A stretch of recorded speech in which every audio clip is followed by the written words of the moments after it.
حضرت ابراہیم خواص رحمۃ اللہ علیہ بہت بڑے اللہ کے ولی ہوئے.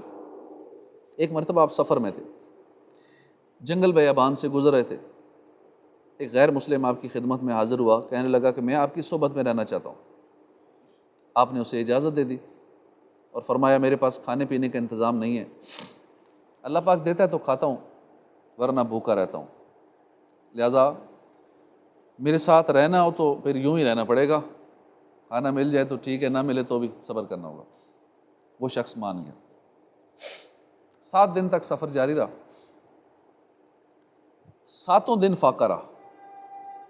7ویں دن اس غیر مسلم کی بس ہو گئی، بڑا بھوکا مار دیا اللہ والے نے، بھوک پیاس سے نڈال ہو گیا. کہنے لگا اے ابراہیم خواص، آپ کی ولایت کے چرچے ہیں، کچھ کیجیے، اب مزید بھوک برداشت نہیں ہو سکتی. اس کی یہ بات سنی تو آپ نے سر سجدے میں رکھا، رب کریم کی بارگاہ میں دعا کی. جو ہی سر اٹھایا تو ایک تھال قریب پڑا ہوا تھا، اس میں 2 روٹیاں اور 2 پیالے پانی تھا. آپ نے خود بھی کھانا کھایا، اس غیر مسلم کو بھی کھلایا، آگے چل پڑے. 7 دن مزید گزر گئے، پھر 7 دن کچھ نہیں ملا کھانے کو، پھر بھوک سے نڈال کر دیا، بھوک نے ان کو نڈال کر دیا. اب کی بار اس غیر مسلم نے سر سجدے میں رکھا. جب سر اٹھایا تو اب 2 روٹیوں کی بجائے 2 اس پانی کے پیالوں کی بجائے اب 4 روٹیاں تھیں، 4 پانی کے پیالے تھے. اب اللہ کے ولی نے کیا تو 2 تھیں، اور جب اس غیر مسلم نے یہ کیا تو اس کو ڈبل ڈبل. انہیں دیکھ کر وہ غیر مسلم بولا ابراہیم آپ کے لیے 2 خوشخبری ہیں، پہلی یہ کہ مجھے کلمہ پڑھا کر مسلمان کر دیجیے، دوسری یہ کہ اللہ کی بارگاہ میں آپ کا بڑا اونچا رتبہ ہے. اس کا راز یہ ہے کہ میں نے سر سجدے میں رکھ کر اللہ کے حضور عرض کیا یا اللہ پاک اگر دین اسلام واقعی سچا ہے تو 2 پانی کے پیالے اور 2 روٹیاں عطا فرما دے، اور ابراہیم خواص اگر واقعی بلند رتبہ ولی ہیں تو مزید اتنا اور عطا فرما دے. تو میں نے دیکھا جس میں یہ جو تھال اترا ہے جس میں 4 پیالے 4 روٹیاں تھیں، لہٰذا میں نے جان لیا کہ اسلام بھی سچا ہے اور ابراہیم خواص بھی اللہ کے ولی. یہ ہے ولیوں کا فیضان اور کرامت کی تاثیر. ولیوں کا وجود اس بات کی دلیل ہے کہ اسلام سچا دین ہے، اور ان سے کرامات کا ظہور ہونا اس بات کا ثبوت ہے کہ ولی اللہ جو ہے یہ اللہ کی بارگاہ میں بڑا بلند مقام رکھتے ہیں. بخاری شریف میں ایک حدیث قدسی ہے، اللہ پاک کے پیارے نبی مکی مدنی محمد عربی صلی اللہ علیہ وسلم نے فرمایا، اللہ پاک فرماتا ہے جس نے میرے کسی ولی سے دشمنی رکھی میں اسے اعلان جنگ دیتا ہوں. بندہ جن ذرائع سے میرا قرب حاصل کرتا ہے ان میں میرا سب سے پسندیدہ ذریعہ فرائض ہیں، مثلا نماز، روزہ، حج، زکوٰۃ وغیرہ ہیں. اور میرا بندہ نوافل کے ذریعے میرا قرب حاصل کرتا رہتا ہے، میرا قرب حاصل کرتا رہتا ہے یہاں تک کہ میں اس سے محبت کرنے لگتا ہوں. پھر جب میں اس سے محبت کرتا ہوں تو میں اس کے کان بن جاتا ہوں جیسے وہ سنتا ہے، میں اس کی آنکھیں بن جاتا ہوں جیسے وہ دیکھتا ہے، میں اس کے ہاتھ بن جاتا ہوں جیسے وہ پکڑتا ہے، میں اس کے پاؤں بن جاتا ہوں جیسے وہ چلتا ہے. اگر وہ مجھ سے مانگتا ہے تو میں اسے دیتا ہوں، اگر وہ میری پناہ مانگتا ہے تو میں اسے پناہ دیتا ہوں.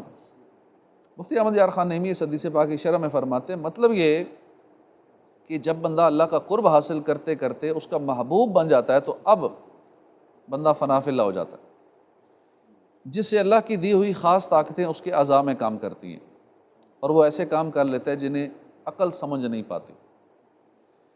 کرامت کا مطلب ہے ولی اللہ سے ظاہر ہونے والا ایسا کام جو عادتاً محال ہو، یعنی ظاہری اسباب کے ذریعے اس کا ظاہر ہونا ممکن نہ ہو، وہی کرامت ہوتی ہے. جو عقل میں نہ آئے وہ کرامت ہے. جیسے مردے کو زندہ کر دینا، یہ عادتاً پاسبل نہیں ہے. اگر کوئی ولی اللہ کی عطا سے مردے کو زندہ کر دیں تو اسے کرامت کہیں گے. ایسے ہی صرف ہاتھ لگا کر، آنکھ سے دیکھ کر لا علاج مریض کو شفا دے دینا، کسی آلے کے بغیر، کسی ڈیوائس مثلا موبائل وغیرہ کے بغیر دور سے سن لینا، دل کی بات جان لینا، مدد کو پہنچ جانا، سینکڑوں کلومیٹر کا سفر سواری کے بغیر ہی منٹوں میں طے کر لینا وغیرہ، ایسے کام اگر ولی اللہ سے ظاہر ہوں تو اسے کرامت کہتے ہیں۔ علامہ یوسف بن اسماعیل نبہانی رحمۃ اللہ علیہ فرماتے ہیں کہ ولی کی کرامت اصل میں نبی کا معجزہ ہوتی ہے، کیونکہ ولی سے کرامت ظاہر ہونا نبی علیہ السلام کے سچا ہونے کی دلیل ہے کہ جس نبی علیہ السلام کے پیروکار کی یہ شان ہے، خود اس نبی کی شان و عظمت کا عالم کیا ہوگا۔ مزید لکھتے ہیں، جب بندہ اپنے نفس کو، اپنی نفسانی خواہشات کو مٹا کر ہر طرح سے اللہ کی رضا میں راضی ہو جاتا ہے، وہی کام کرتا ہے جس میں اللہ کی رضا ہو، جن کاموں سے اللہ نے منع فرمایا اس سے منہ موڑ لیتا ہے، غرض کہ اپنے آپ کو اللہ کی مرضی میں فنا کر دیتا ہے، تو اللہ پاک بھی اپنی رحمت سے، اپنے فضل سے اس بندے کی مرضی کو پورا فرماتا ہے۔ کرامت حق ہے، اور کرامات اولیاء کا ذکر قرآن کریم میں بھی موجود ہے، احادیث میں بھی موجود ہے۔ قرآن کریم میں حضرت بی بی مریم کا ذکر ہوا کہ آپ کے پاس بے موسمی پھل آیا کرتے تھے، آپ کے ہاتھ لگانے سے کھجور کا سوکھا بالکل ٹنڈ منڈ درخت فوراً ہرا بھرا پھلدار ہو گیا۔ اس کا ذکر 16ویں پارے میں سورہ مریم میں۔ اصحاب کہف کا ذکر ہے سورہ کہف کے اندر کہ یہ 300 سال تک سوتے رہے، پھر اٹھ گئے۔ حضرت آصف بن برقیہ ملکہ بلقیس کا تخت پلک جھپکنے کی دیر میں لے آئے تھے۔ اس کرامت کا ذکر 19ویں پارے میں سورہ نمل میں۔ اسی طرح حدیث پاک میں جریج راہب کی کرامت کا ذکر ہے۔ حضرت جریج پچھلی امتوں میں ایک ولی تھے۔ ایک مرتبہ کسی بدکار عورت نے ان پر گندا الزام لگایا اور اپنے ناجائز بچے کے متعلق کہا کہ یہ جریج کا بیٹا ہے۔ اس پر حضرت جریج نے اس بالکل ننھے بچے سے فرمایا، بیٹا بتاؤ تمہارا والد کون ہے؟ وہ بچہ جسے پیدا ہوئے ابھی کچھ گھنٹے ہوئے گزرے تھے، اس نے بول کر بتایا کہ میرا والد فلاں ہے۔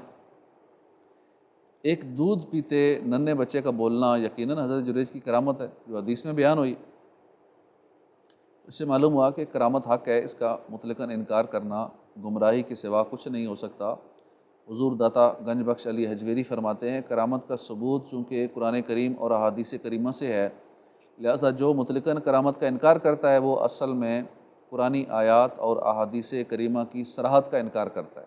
جو لوگ آج بھی بد مذہب لوگ نہیں مانتے کرامتوں کو، کہ دیکھو جی یہ کہتے ہیں ولی نے یہ کر دیا یہ کر دیا، اس کا انکار کر رہے ہیں۔ انکار کرنا تو سیدھا سیدھا قرآن کا انکار کرنا ہے، کیونکہ کرامتوں کا ذکر قرآن میں ہے، کرامتوں کا ذکر حدیثوں میں ہے۔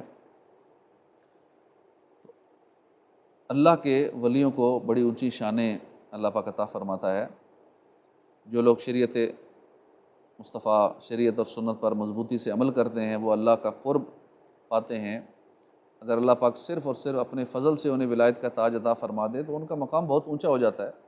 اولیاء کرام سے کرامات کا ظہور بھی ہوتا ہے، اس کا ثبوت قرآن سے بھی ہے، احادیث کریمہ سے بھی ملتا ہے، لہذا ہمیں چاہیے کہ اولیاء کرام کے ساتھ عقیدت اور محبت بھی رکھیں اور کرامات پر پکا یقین بھی رکھا کریں۔ حضور داتا علی حجویری لکھتے ہیں، حضرت ابراہیم بن ادم بہت بڑے ولی اللہ ہیں۔ آپ نے کسی سے فرمایا کیا ولی بننا چاہتا ہے؟ عرض کی جی ہاں چاہتا ہوں۔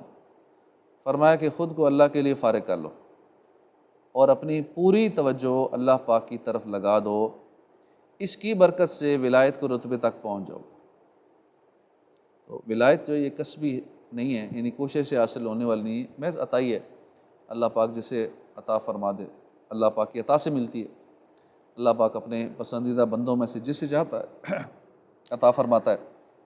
ہاں کبھی کبھی عبادت ریاضت کی وجہ سے بھی اللہ پاک کرم فرما دیتا ہے۔ اللہ پاک ولیوں کی سچی محبت نصیب فرمائے، آمین بجاہ نبی الامین صلی اللہ علیہ وآلہ وسلم۔ زلزلے دنیا میں آج کل کافی آ رہے ہیں۔